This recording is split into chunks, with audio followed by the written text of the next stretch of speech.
நம்முடைய பிதாவாகிய தேவனாலும் கர்த்தராகிய இயேசு கிறிஸ்துவினாலும் உங்களுக்கு கிருபையும் சமாதானமும் பெருகுவதாக.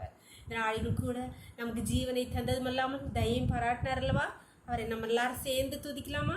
என்னை உருவாக்கினி உந்தன் வார்த்தையா, என்னை உருவாக்கினி உந்தன் வார்த்தையா, என்னை உயிர்ப்பித்ததும் உந்தன் வார்த்தையா, என்னை ஆற்றினே தேற்றினே உம் வார்த்தையா, என்னை தாங்கினே சுமந்தே உம் வார்த்தையா. வார்த்தையானவரே, ஆதியில் இருந்தவரே, எனக்காய் வந்தவரே, எல்லாம் செய்பவரே. வார்த்தையானவரே, ஆதியில் இருந்தவரே, எனக்காய் வந்தவரே, எல்லாம் செய்பவரே. வார்த்தையானவரே. ஒரு வேத பகுதி வாசிக்கலாமா? ஏசாயா 48 அதிகாரம் வசனங்கள் 17 முதல் 19 வரை. இஸ்ரவேலின் பரிசுத்தராய் இருக்கிற உன் மீட்பரான கர்த்தர் சொல்கிறதாவது, பிரயோஜனமாயிருக்கிறதை உனக்கு போதித்து நீ நடக்க வேண்டிய வழியிலே உன்னை நடத்துகிற உன் தேவனாகிய கர்த்தர் நானே. என் கற்பனைகளை கவனித்தாயானால் நலமாயிருக்கும். அப்பொழுது உன் சமாதானம் நதியைப் போலும் உன் நீதி சமுத்திரத்தின் அலைகளைப் போலும் இருக்கும். அப்பொழுது உன் சந்ததி மணல் அத்தனையாகவும் உன் கற்ப பிறப்பு அதன் அணுக்கள் அத்தனையாகவும் இருக்கும். அப்பொழுது அதன் பெயர் நம்மை விட்டு அற்று போகாமலும் அழிக்கப்படாமலும் இருக்கும். அன்பான தேவனுடைய பிள்ளைகளே, ஏசாயா தீர்க்கதரிசியை கொண்டு ஆண்டவர் சொல்லுகிறார், நீ என் கற்பனைகளை கவனித்தாயனால் நலமாயிருக்கும். அப்பொழுது நான் உன்னை பெருக பண்ணி உனக்கு சமாதானத்தை தந்து உன் சந்ததியை அணுக்கள் அனைத்தாகவும் கடற்கரை மணலை போலவும் பெருக பண்ணுவேன் சொல்கிறார்.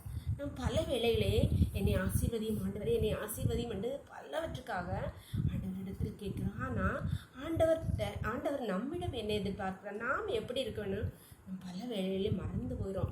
ஆண்டவர் சொல்லார், என் வார்த்தைகளுக்கு செவி கூட சொல்லலை, என் வார்த்தைகளை கவனித்தாயானால் ஒவ்வொரு வார்த்தைகளும் எழுதப்பட்டிருக்கிறது, அதிலே அர்த்தங்கள். என் வார்த்தைகளை நீ கவனிச்சாலே போதும், அவர் நம்மளை இழுத்துக்கொள்வார். நமக்கு அதுக்கு செவியை சாய்ச்சாலே போதும், அவர் நம்மளை என் பிள்ளை கிட்ட வந்துட்டானே, அவர் நம்மளை இழுத்துக்கொள்வார், அவர் நம்மளை ஆசீர்வதிப்பார். அன்பான தேவனுடைய பிள்ளைகளே, கர்த்தருடைய வார்த்தைக்கு நம்முடைய செவிகளை சாய்ப்போமா? அவரிடமாய் நம்ம அவருடைய வார்த்தைக்கு நேராக நாம் திரும்பணும் நினைச்சாலே போதும், அவர் நம்மளை திருப்பி விடுவார். நம்முடைய வார்த்தைக்கு நேராக நம்மளை வழி நடத்துவார், நம்மளை ஆசீர்வதிப்பார். அப்பொழுது அவர் கடற்கரை மண்டலத்தனையாகவும் அணுக்களத்தையும் பெருக பண்ணுவார். எவ்வளவு சந்தோஷமான காரியம், எவ்வளோ அன்புள்ள தேவன் பாருங்கள். உங்கள் சந்ததி, உங்கள் குடும்பம் இவ்விடமாக ஆசீர்வதிக்க வேண்டுமானால் நீங்கள் கர்த்தருடைய வார்த்தையை நீங்கள் கவனித்து அதனிடமாய் திரும்புங்கள். கர்த்தர் உங்களை பெருக பண்ணுவார். ஜெபம் பண்ணலாமா? நன்றியோடுமே துதிக்கிறோமப்பா, ஸ்தோத்திரிக்கிறோம் தகப்பனே. இந்த நாளை கூட எங்களுக்கு ஈவாய் தந்தீங்களே, உங்கள் கிருபையை தந்தீங்களேப்பா, நன்றி நன்றி நன்றிப்பா. இப்படி அடையாளோடு இணைந்திருக்கிற ஒவ்வொரு பிள்ளைகளையும் உண்டை கருத்துல தருகிறோம்ப்பா. ஒவ்வொரு பிள்ளைகளையும் உண்டை வார்த்தைக்கு நேராக திருப்புங்கப்பா, அவருடைய கவனத்தை உண்டை வார்த்தைக்கு நேராக திருப்புங்கப்பா. இந்த உலகத்தின் பக்கத்திலிருந்து அவர்களை மீட்டு எடுப்பீராக கர்த்தாவே. ஹல்லேலூயா. உண்டை ஆசீர்வாதம். அப்பொழுது நான் அவர்களை கடற்கரை மணலி போனேன், அணுக்களத்தை பெருக பண்ணுவேன் என்று உடைய பிள்ளைகளை நீ வர்த்திக்க பண்ணி ஆசீர்வதிப்பீராக, சமாதானத்தால் நிரப்புவீராக.